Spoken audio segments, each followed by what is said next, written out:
ADR,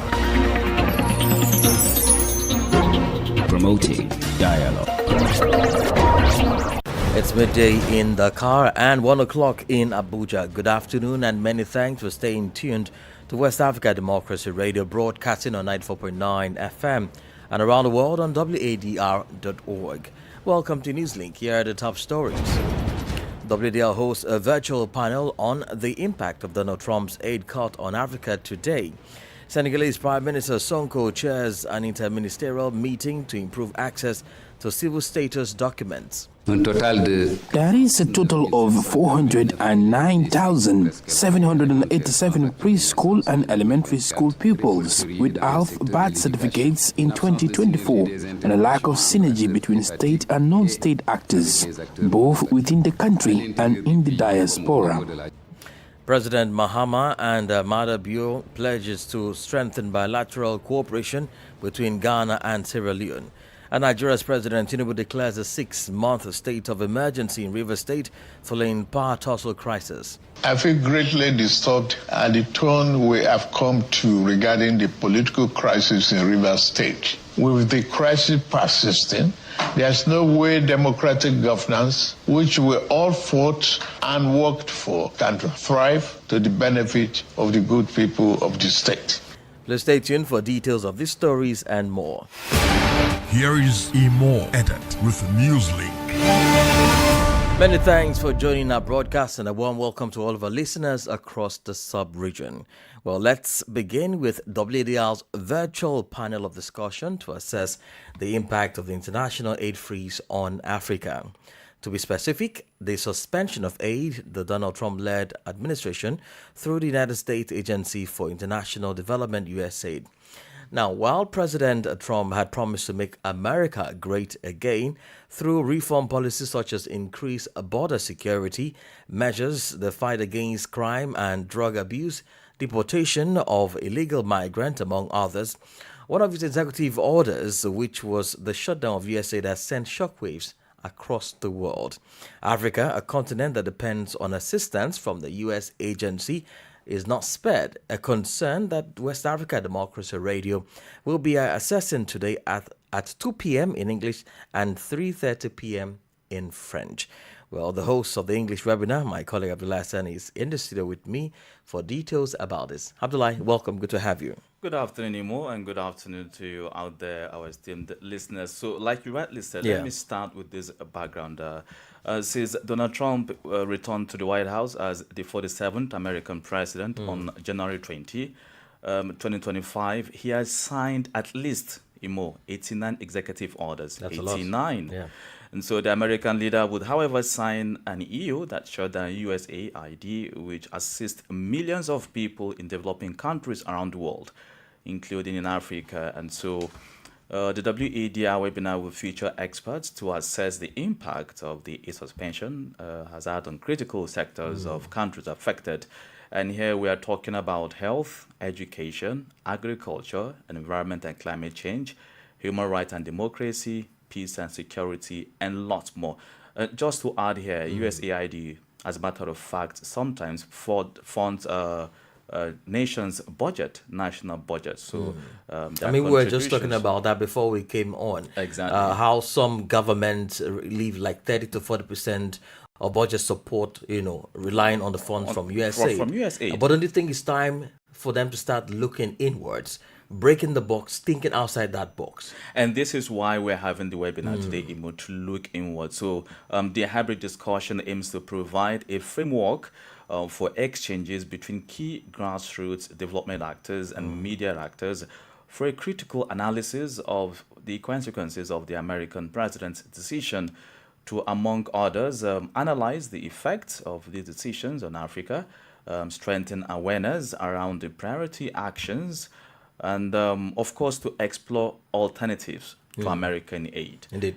And so the result also will be to have a better understanding of this effect, having a clear idea of actions that can strengthen the resilience of communities nations or states in this case, and of course, identification of livelihoods. Well, let me just quickly ask you to take us through the members of that panel before I let you run off. Interesting question. Thanks, Imo. So we have 3 guests for the 1-hour webinar, which will be from 2 p.m. to 3 p.m. But we're going to have hundreds of audience, but we have key 3 speakers. First is Dr. Maji Peters. He's a regional, political, and governance expert. We have Marie Josan Nga, head of Francophone Wademos, and Dr. Michael Nketia, an international relations expert. And it seems rich. Very rich. The panel seems rich. Very rich. This is a discussion, or should I say, a development that WADR has followed and continue to follow. But it's only right now that we have a room where people, like we say, will come on with different ideas, especially now on thinking inwards and building resilience. Indeed. Well, Abdullah Hassan will be the host of the webinar at 2 p.m. Do make out time to join us. As a matter of fact, on all platforms, live on radio, on YouTube, Facebook, and even we'll be opening the phone lines to also have your contribution on the program. I'll be like, yes, and as a reminder, the French version kicks off from 3:30 p.m. to 4:30 p.m. So for those who would also want to, if you're an Anglophone speaker, you want to learn French, well, you can join the French version. If you're a French speaker, you can also join the English. Exactly. Abdullah, thank you so much for your time. Thank you. Well, now to other stories about the interministerial meeting on civil status here in Senegal, chaired by Prime Minister Ousmane Sonko. Now, Tuesday's meeting provided an opportunity to diagnose and adopt measures to improve access to documents emanating from the shortcomings observed in recent years. More details with Augustine Colley. The purpose of the meeting was to take stock of the state of civil status in Senegal. Several shortcomings were noted during the year 2024. Amadou Al-Amin Lo is the Minister and Secretary General of the government. There is a total of 409,787 preschool and elementary school pupils without birth certificates in 2024 and a lack of synergy between state and non-state actors, both within the country and in the diaspora. The scourge of documentary fraud in the civil registry, with around 1.72% of applications for national identity cards rejected on the grounds of presentation of false birth certificates, according to the Directorate for File Automation. According to the Senegalese authorities, 60% of communes are experiencing difficulties in managing their civil registries. This is due to the high cost of obtaining documents and inadequate infrastructure. To alleviate this problem, Senegal's Prime Minister Ousmane Sonko has announced a number of measures. The Minister of Finance, the Minister of Justice could work together to quickly propose the possibility of making all declaratory acts free of charge, even beyond the 1 or 2 month deadline. All the declaratory acts and judgments, of course, which enable these declaratory acts to be caught up.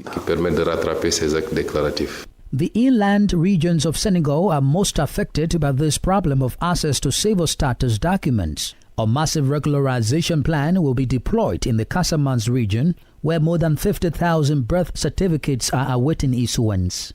Augustine Colley filed that report. More stories coming up on West Africa Democracy Radio. Newslink continues. Now, Ghana and Sierra Leone are set to deepen their bilateral cooperation following a high-level meeting between Presidents John Mahama and Julius Maada Bio in Freetown. The discussions resulted in key agreements, including the revitalization of a general cooperation agreement and the swift establishment of a permanent joint cooperation commission to strengthen ties in trade, security, and development. WDL's Nadi Etete report. Ghana's President John Dramani Mahama has reaffirmed his commitment to strengthening bilateral relations with Sierra Leone following high-level talks with President Julius Maada Bio in Freetown. This marks Mr. Mahama's first visit to Sierra Leone since assuming office in January. During a joint press briefing, President Bio congratulated his Ghanaian counterpart and acknowledged the strong fraternal ties between their two nations. President Mahama emphasized the importance of institutionalizing cooperation through the Permanent Joint Cooperation Commission, which which both leaders agreed to establish as soon as possible. I think that President Madabio's report is very comprehensive. Indeed, we have discussed a broad range of issues, and one of the most important points we agreed on was to establish the Permanent Joint Commission for Cooperation as quickly as possible so that it becomes the institutional framework for us to build our cooperation on. There are many areas in which we can work together. The two leaders explored avenues for collaboration in trade, investment, agriculture, and education, with President Bio outlining their shared commitment to strengthening economic ties. Regional security was also a major focus, as both leaders addressed growing threats such as terrorism and instability in the Sahel. We affirmed our commitment, cooperating and coordinating efforts to address these challenges confronting the regional and the consequences on peace, stability, and prosperity. The issue of terrorism and the issue of the current alliance of Sahelian states and ECOWAS, and we compared notes because he had previously visited the three countries and I had just recently visited, so we compared notes. The two presidents also discussed Africa's push for United Nations Security Council reforms, with President Bio reiterating Sierra Leone's commitment to advancing the continent's common position. For WADR, Nadidi Tete, Accra. Elsewhere in Nigeria, President Bola Tinubu on Tuesday, during a televised broadcast, declared a state of emergency in Rivers following an unending political crisis in the state. The 6-month security measure, according to Tinubu, is in accordance with Section 305 of the 1999 Constitution and temporarily suspends the state governor Similanale Fubara, his deputy, and all the members of the House of Assembly during the period. The section interprets a state of emergency as a situation of national danger, disaster, or terrorist attacks in which a government suspends normal constitution procedures to regain control. For several months, the now suspended state governor Fabura and his former political mentor Nyesom Wike have fought over the control of the political structure in the oil-rich state. However, tensions escalated Tuesday when unknown armed men attacked an oil pipeline in the state, a development President Tinubu condemns, thus warranting the declaration. I feel greatly disturbed at the tone we have come to regarding the political crisis in Rivers State. With the crisis persisting, there's no way democratic governance, which we all fought and worked for over the years, can thrive in a way that will redound to the benefit of the good people of the state. I have made personal interventions between the contending parties for a peaceful resolution of this crisis, but my efforts have been largely ignored by the parties to the crisis, with the best of intentions to resolve the matter, but all the efforts were also to no avail. The latest security report made available to me show that between yesterday and today, there have been disturbing incidents of vandalization of pipelines by some militants without governor taking any action to curtail them. I have, of course, given stand order to the security agencies to ensure safety of lives of good people of Rivers State and the oil pipelines. With all this and many more, it has become inevitably compelling for me to invoke the provision of the Section 305 of the Constitution of the Federal Republic of Nigeria, 1999, as amended, to declare a state of emergency in Rivers State with effect from 18th March, year 2025. The president nominated Vice Admiral Ibogete Ibasi, retired as administrator, to take charge of the affairs of the state for the first 6 months. Now, the U.S. government handed the Gambia a 60-day ultimatum to accept its over 3,000 deported nationals who face a travel ban. This comes as the U.S. government announced weighing travel restrictions to over 40 countries. The Gambia would face full travel restrictions if it fails to address the deficiencies as the Donald Trump-led administration continues its migration policy reforms. Sankle Janko report. The Gambia is among 22 countries placed in the yellow block of the U.S. Department of State draft list being considered for partial suspension of U.S. visa issuance if their governments do not make efforts to address deficiencies within 60 days. The Gambia's deficiency is to either take back 3,000 Gambians awaiting deportation from US or face the travel ban, according to the Gambia's Minister of Information, Media and Broadcasting Services, Dr. Ismaila Cisse. Dr. Cisse spoke on the issue on a local radio in Banjul on Tuesday amid rising concerns. The fact is that we have currently over 3,000 Gambians that are on the line to be deported to the Gambia by the American government. We as a government need to verify whether these are really Gambian before they can be issued travel documents. The verification process is a very slow process because these Gambians are in different states. Going to interview them to verify they're Gambians is a long process. The Information Minister further revealed what led to the swift decision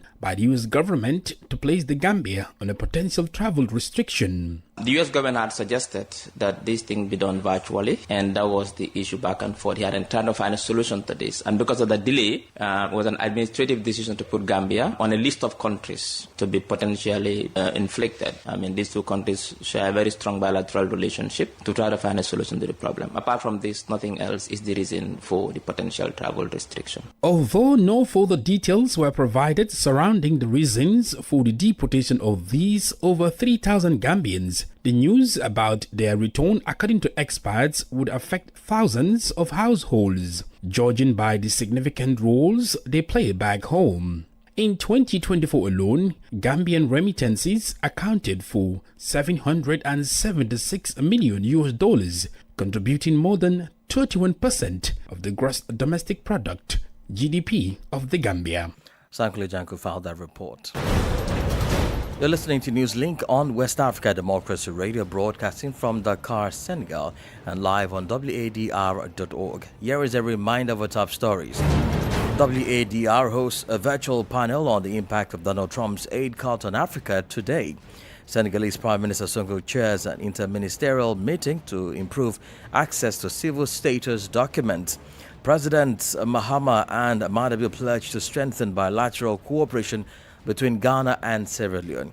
And still ahead in the news, Nigeria's government, you heard Nigeria's president declares a 6-month state of emergency in Rivers State following power tussle crisis.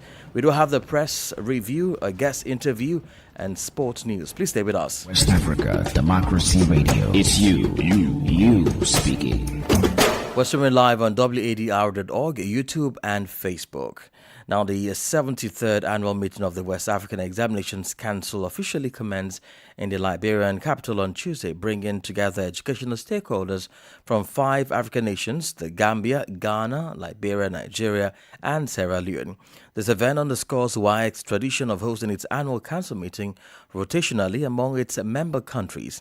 WDL's Monrovia correspondent Abraham Parker reports. The meeting, taking place over 5 days in Monrovia, features a series of activities aimed at fostering collaboration among member states and developing innovative approaches to enhance educational assessment in the region. On Monday, a significant 30% endowment fund lecture was held at the Ellen Johnson Sirleaf Ministerial Complex with Dr. Romeo Houghton, president of Cottington University College, serving as the guest lecturer. At the formal opening ceremony on Tuesday, March 18, 2025, Liberian President Joseph Boakai emphasized the importance of increased investment and equitable access to education, training, and integration of technology in a digital era. He called upon the council to implement alternative models for students to demonstrate their abilities. We can foster an educational landscape where every learner is empowered and given the chance to shine even brighter than people expect them to be. In her remarks, Liberia's Education Minister, Dr. Jasso Jala, addressed key challenges such as examination malpractice and extending registration periods, as well as advancing Liberia's digital education scope. The Ministry of Education remains committed to working closely with WAEC to implement stronger security measures, ensuring monitoring and introduce innovative approaches to curb examination fraud. As the assembly unfolds, stakeholders remain hopeful for productive discussions and strategies that will strengthen the education systems across West Africa. For Newslink on WADR, I'm Abraham Parker in Monrovia. This is the newspaper review. Stay abreast and find out what the top stories are in your country. This is the newspaper review. The newspaper review. For today's press review, Sankle Janko is standing by with headlines of trending and developing stories in the Gambia. Let's begin this edition of the press review with the Standard newspaper, and the lead story reads, Duduja explains resignation from APRC job. Of course, the deputy spokesperson of the Alliance for Patriotic Reorientation and Construction, APRC Duduja, on Tuesday announced his resignation from the position. Confirmed this to the Standard, Mr. Jah said he feels redundant as there is nothing happening in his position. Missing twins found, 3 suspects arrested. Police on Tuesday successfully rescued 7-year-old twins allegedly abducted in Brekamajida as they were being taken to school. On Monday, a police statement revealed that 3 people, including the father of the kids, were arrested as they attempted to flee to Senegal. Appeals Court rejects GT Board's motion to delay reinstatement of staff. According to the Standard newspaper, Justice Veronique writes of the Appeals Court has rejected an application filed by the Gambia Tourism Board to delay the reinstatement of a staff. The High Court rule was wrongly dismissed. The staff Lamin Bojang had sued GT Board for wrongfully terminating his contract in 2022. While the board is trying to delay his reinstatement, the Court of Appeals rejects their appeal. Now let's take a look at stories making the headlines on other daily newspapers in the Gambia. Let's take a look at the Point newspaper, for instance. Their lead story reads, former KGI MD Pa Bojang applauds Barrow Turo Dabo for their contributions to events happening in the Gambia. That's the lead story on the Point newspaper. The Point newspaper also, of course, published the story about Duduja's resignation, the former executive member of the former ruling APRC, and it reads, Duduja steps down as APRC deputy spokesperson. This other one reads, Banjul Central National Assembly member MP urges public resistance against government McCarthy Square takeover. Recently, the government of the Gambia has announced that the office of the president will take over McCarthy Square, a very symbolic and historic place where, of course, the Gambia gained its independence in 1965. The government says the Banjul City Council neglected this particular place. For that being the case, they will take over the management of the McCarthy Square. However, an MP from Banjul says the public should resist this decision by the government. Let's take a look at the final newspaper for the day, and that's the Fourier newspaper. And the lead story on the Fourier reads, former Banjul City Council audit director says management obstructed reports. Of course, this comes as more revelations were being made about Banjul City Council by the Local Government Commission. Court rejects UTG's bid to delay 2 dismissed lecturers. And the final story for today reads, Deputy Speaker says security sector governance must address emerging threats. I'm afraid these are the major stories in the Gambia. It's back to you in the studio, Abdullahi. Many thanks, Sankle Janko, with the press review. Politics, analysis on major news, social matters, and all. This is A Guest. Well, our guest is a Nigerian constitutional lawyer, Barrister Fred Nziako. Barrister Fred joins us with an in-depth analysis of the state of the emergency declared on Rivers by President Bola Tinubu following a prolonged political crisis in the state. Although Tinubu has made the declaration, our guest explains that another layer of action is expected to activate the measure. There's one more step that needs to be passed because by the provision of the Constitution, for a state of emergency to be activated, subsection 2A of section 305 of our Constitution requires that the National Assembly will have to give it its concurrence. That means the National Assembly, sitting in a two-third majority of both houses of representatives and Senate, will have to concur before it is activated. If they fail to concur, then the declaration will not be effective. And they have 2 days when they are sitting in plenary to do so, or 10 days if they are on break. Now they are sitting in plenary. So we expect that by today, the matter will be discussed at the National Assembly latest by tomorrow, if not today. Then, if it is assented to by the Assembly, the implication is that for the next 6 months, the governor and all his appointees, that is the commissioners and the rest, would have to step down. The House of Assembly will be closed down. Both the executive and legislative arms of government will cease to function because a sole administrator will take over their duties and their functions. So does this mean like a military takeover? It is like a military takeover. And even the sole administrator is a retired Vice Marshal of the Navy, Vice Admiral, who was one time a Chief of Naval Staff. So it's purely like a military takeover. And he acts as a sole administrator. And where he needed to make bylaws, he has asked not to make any law, but if there is need to make any particular bylaw to advance the course of his administration for these first 6 months, he will need to present it before the National Assembly for consideration. Barrister Fred, at what point did the governor of the state fail to handle this matter? Although the address by Mr. President squarely blamed the governor and made no reference to the imbroglio, the political imbroglio in Rivers State, which involved the governor on one side and the FCT minister, the former governor, on the other side.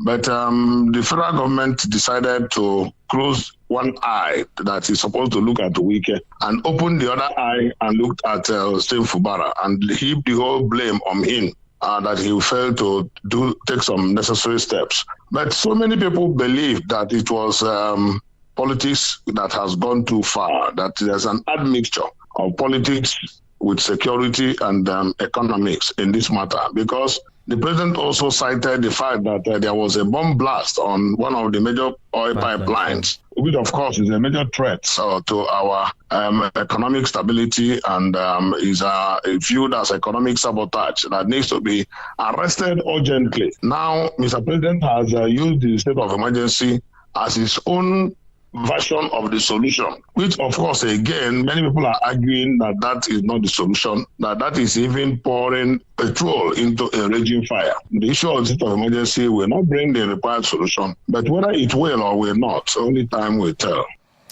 Barrister Fred Nziako is a Nigerian constitutional lawyer. And in sport news, Liberia have named 2 newcomers in their 24-man squad for World Cup qualifying action this week against Tunisia and Sao Tome and Principe. American-based striker Brian Fakaloun and midfielder Solomon Twe, who plays his club football in Saudi Arabia, received their first call-up from coach Thomas Kojo. Fakaloun, 23, made his Major League Soccer debut for Austin last season, while the 20-year-old Twe plays for Al Reed in the Saudi Pro League, having moved in January from Senegalese club Guédiawaye.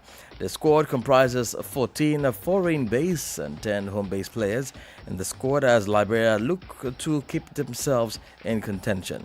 Liberia sits in 3rd place in Group H with 7 points, 3 points behind Tunisia on top, and Namibia in 2nd with 8. And we've come to the end of this edition of Newslink on West Africa Democracy Radio, broadcasting from Dakar, Senegal. Thank you for listening, and many thanks to Mustafa Sek and Umudanyogo for the technical support. And do connect with us on all of our social media platforms, X, formerly Twitter, Instagram, at WDR News, and Facebook, West Africa Democracy Radio English Service. Coming up at the bottom of the hour is our flagship gender program, 50-50. I am Imo Edet. Good afternoon. And many thanks to you for listening to Newslink via Hot 10.